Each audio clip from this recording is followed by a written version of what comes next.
লোক এসে আমার ডিরেক্ট মাথায় আঘাত করলো। এরপরে সেনাবাহিনীর সামনে আমরা এই বিষয়গুলো অভিযোগ করলাম, সেনাবাহিনী অভিযোগ শুনলো, তারপরে সেনাবাহিনী উদ্ধার করে সেখান থেকে আমাদেরকে পাঠিয়ে দিয়েছে।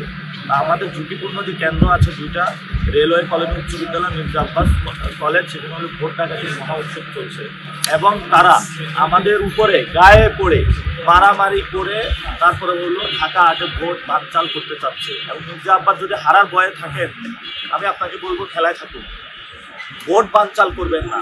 অনেকগুলো মানুষ কষ্ট করে জীবন দিয়েছে গণতন্ত্র রক্ষার জন্য। যেই দলটা বলে খালেদা জিয়া গণতন্ত্রের জন্য জীবন দিয়ে গেছে, ওই দলের স্ট্যান্ডিং একটা কমিটি গণতন্ত্রকে এখানে ধ্বংস করার খেলা হলো মেতে উঠেছে। এখন আমরা বলেছি যে আমাদের উপর আঘাত করলো, আমরা পাল্টা আঘাত বেশি জায়গায় করবো না, কিন্তু আমরা সেখানে পাল্টা আঘাত করেছি। আমরা বলেছি যে আমাদের যদি মারতে আসেন এবার কিন্তু মায়েরও খাইবে।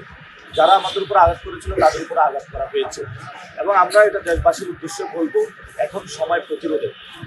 যদি ভোট ডাকাতি হয় ঢাকা আর আব্বাসের যেই রাজত্ব আছে, আমরা আল্লাহ কসম করে বলছি এটা আমরা তসতস করে দিব, খান খান করে দিব।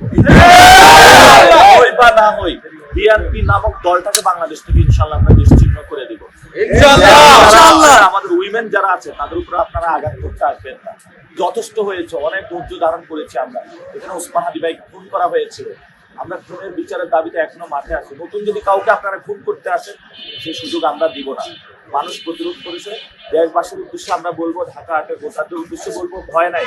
আমরা এখন আবার এই কেন্দ্র ভিজিটে বের হচ্ছি, আপনারা নির্ভয়ে ভোট কেন্দ্রে আসুন, ভোট দিয়ে এই সন্ত্রাসী হামলার জবাব দিন ইনশাআল্লাহ।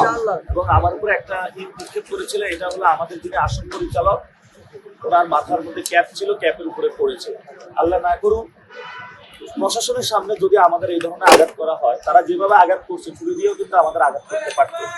আমাদের আসলে নিরাপত্তা কোন জায়গায় সেটা নিয়ে আসলে আমি শঙ্কিত। ঢাকা আটে আমরা প্রশাসনকে আহ্বান জানাবো, কিন্তু প্রশাসনের ইসি প্রধান নাসিরউদ্দিন সাহেব উনি বলেছেন যে ভোট কেন্দ্রে নাকি হলো আগে কুকুর থাকতো, এখন কুকুর নেই। তো এখন তো ভালো কথা, কুকুর নেই, মির্জা আব্বাসের সন্ত্রাসী বাহিনী আছে। আপনি মির্জা আব্বাসের সন্ত্রাসী বাহিনীকে কেন ভোট কেন্দ্রের সামনে জমা করতেছেন এবং ভিতরে তাদেরকে স্পেস দিচ্ছেন?